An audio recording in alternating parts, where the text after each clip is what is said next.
these young people have a goal. It's one that all young people share.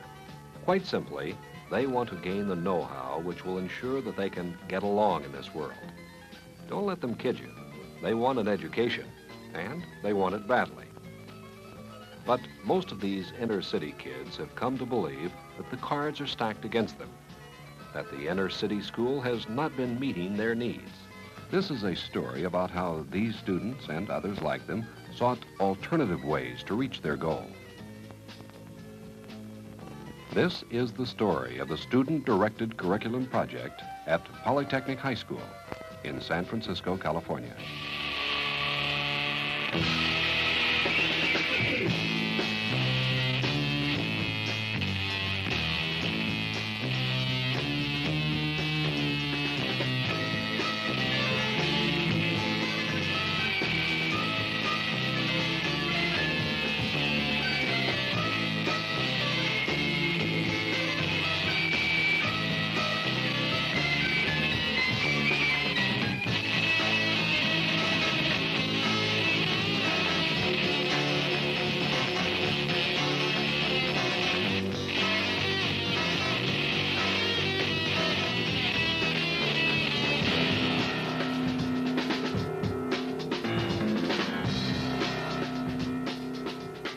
When the student attending an inner-city school looks around, he sees evidence of decline and failure.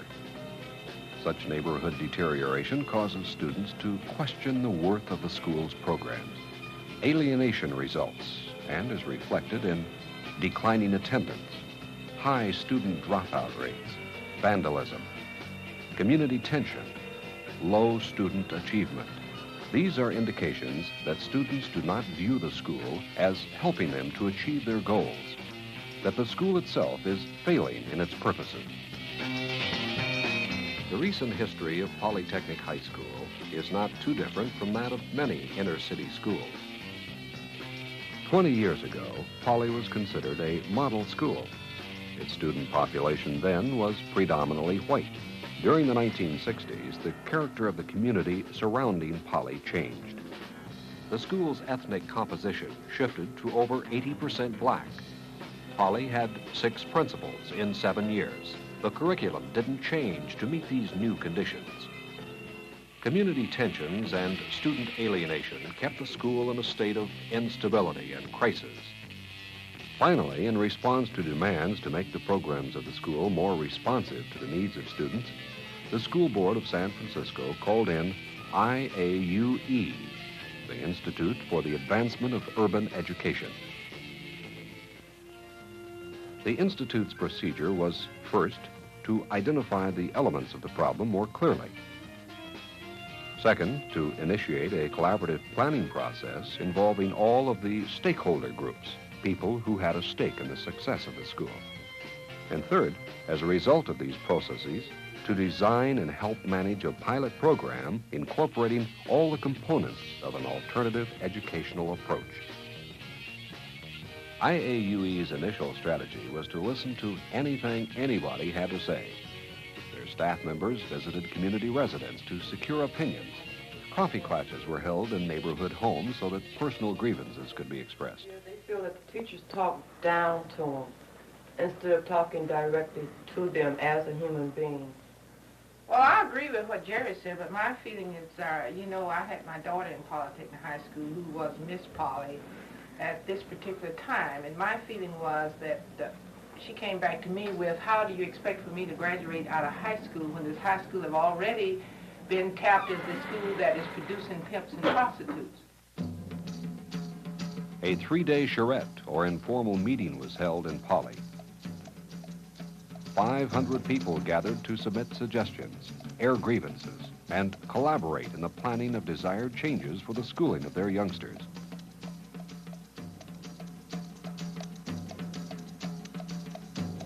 Questionnaires were administered to determine what, if any, discrepancies existed in the perceptions of the stakeholder groups. The most significant finding was that while teachers tended to underestimate the interest of students in academic activities and occupational preparation, these same students attached great value to them. The most important insights came from the students themselves. They were called upon to comment on how the traditional school program was meeting their needs. Teachers are not really interested of teaching you. They would say, you do this homework, and if you don't have it done, you get an F or you flunk. Yeah, see, well, I'm gonna get paid anyway. So if you don't do the work, it's your business. And they figured, like, if you might have wanted to really do it, but then after they didn't want to help you, you can't do it alone. I mean, that's the reason for you coming to school. If you go come to school to hear your teacher tell you what you didn't do, it ain't no fun to come. You want to hear the best anyway. She's really more interested of putting the homework and putting the work. By the time you go up and ask, she cannot really explain it. She explains it once to everybody. If you haven't understand it, that's your tough luck. Because it's, if she explains it to you, then she has to explain it to everybody. By the time she explains it to you, the bell would ring, or you would have interruptions. You would really never learn. Or I have to fix my books. All the grades are messed up. I don't have time for you. Get the stuff every day and going in and staring at the same four walls, sitting in the same place, listening to the same people. It got boring. I couldn't get into it. It was just too boring. I knew that, I felt like a robot. Because like everybody who went to this guy's class learned the same thing every year, used the same book and got the same homework. And after a while, the teachers just get so used to the routine that they come in, give you this, probably give the same speech to every class, and then so that it's too much of a wreck. You just have to get out of it. Building upon the data gathered from the stakeholder surveys, IAUE proceeded to map out elements of a pilot program. It was to be guided by the central inquiry, how can the elements of an educational environment be adapted to the needs and concerns of students? To be, in essence, student-directed. 50 students were selected through a lottery process to be in the pilot program. The group reflected all the ethnic groups represented at Poly. 3 temporary buildings located on the school grounds were designated the home for this alternative educational approach. The facilitators of learning for the student-directed curriculum project included 3 non-credentialed members of the community. This gave the program the continued insights of persons familiar with the background of the students. The first phase of the pilot program was a range of diagnostic activities. Information was gained that was useful for the preparation of a curriculum which would reflect the individual interests of the students.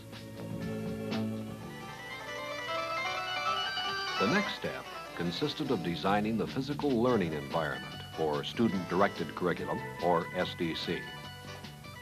Students were given the responsibility right at the outset for the interior design of their own learning areas.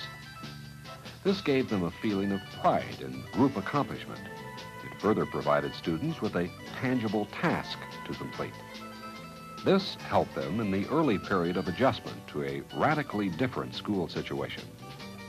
Other strategies were employed to develop further a sense of community and group cohesiveness, an important objective for SDC. One of these was the creation of a body portrait, showing a combined outline of each participant's body. The facilitators stressed that the group could really get together if all the talents and energies represented in the body portrait could be combined to achieve a goal. The next phase of SDC was the formulation of new curriculum options related to the needs of the students. The curriculum was organized around 3 broad areas: communications, behavioral studies, and technical environmental studies. From the very beginning, the facilitators consulted each student for his ideas on units of study that he considered valuable and interesting. Swimming. We only have one thing for math. Curriculum mini-units centering around these student interests were then developed. Linking them to traditional academic disciplines was an art which tested the facilitator's ingenuity. But the course offerings of SDC soon acquired their own distinctive character, which closely matched the character of the student group. Basic high school course requirements were satisfied. Given a wide variety of curriculum options, each student was then able to shape his own program of study.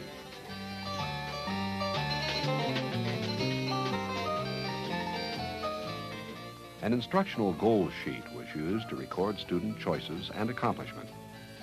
It related units of study with a student's personal motivation.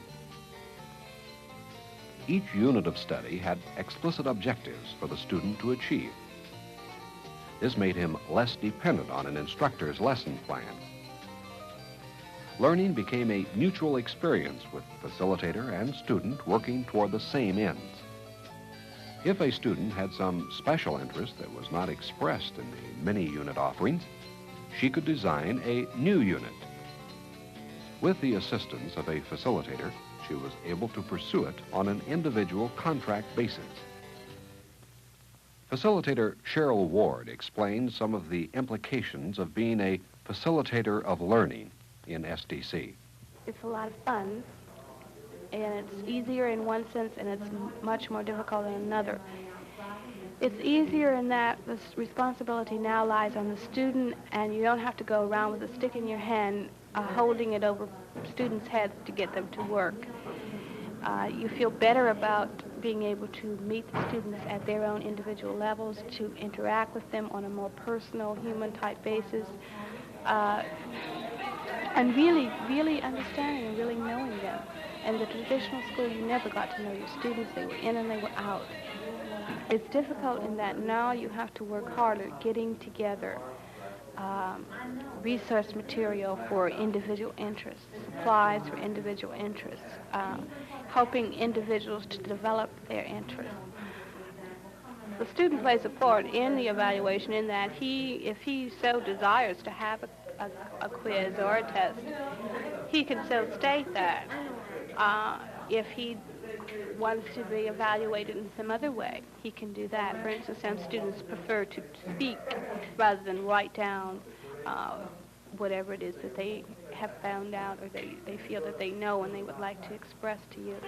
And there are many ways, and we, along with the students, have been sort of feeling our way out and finding out that there are other ways to evaluate rather than just on the basis of written tests. This program fosters that kind of behavior where the student has to begin to think for himself, has to begin to make decisions for himself, has to make his own mistakes and learn by those mistakes without being punished or penalized as such, except, for the consequences that naturally occur from having made certain mistakes. With SDC calling for new teaching skills and attitudes, in-service teacher training was an important dimension of the SDC process. Staff development meetings were held regularly. Problems were pinpointed. New teaching and scheduling strategies were outlined. Methods were identified for achieving the goal of SDC, helping young people to achieve their goals. Perhaps the learning mode which gave the student the best chance to express himself and develop important skills was small group discussion. Building upon the structural flexibility of SDC, students and facilitators regularly engaged in productive discussion and problem-solving sessions.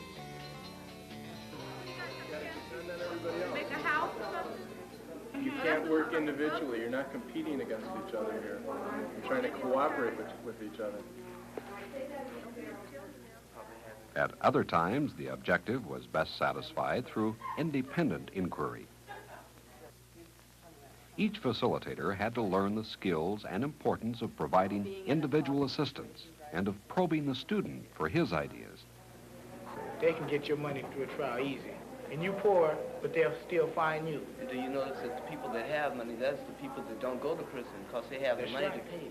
That's right. And that's wrong. When you have the money, you can get out of anything. I don't care what it is. Okay, that's what's wrong. Okay, so maybe we could say one of the problems is that there seems to be not enough provisions for people who don't have enough money. Seems like it's just the fact that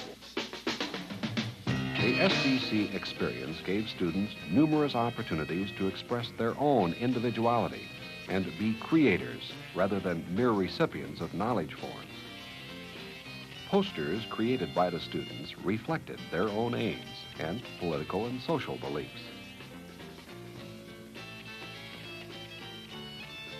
The design of the learning areas continued to be shaped by the members of SDC. This boy, Ray, was able to apply his talent for composing poems in the more individualized atmosphere of SDC. He learned how to use poetry to express his personal perspectives on life. The day my soul will be free is the day that my God will take me from this catastrophe of supposedly world, which is a hell and a jail, to the people who don't have the money to pay the bill. People yell and people cry, but you keep seeing that people die, and I know why, because I cry.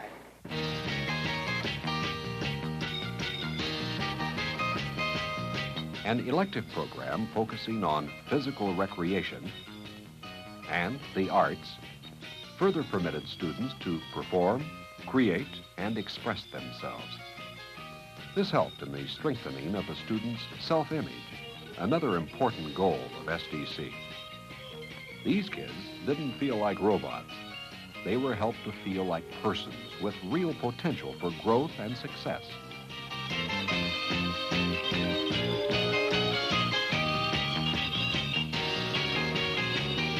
Throughout the project, learning was viewed as capable of occurring any place and with any resources. The student-directed curriculum helped students see that education is part of the experiences occurring each day throughout their community. If the resources were not immediately available, the students sought them where they existed. For a unit in genetics, these students found what they needed in a laboratory in the city.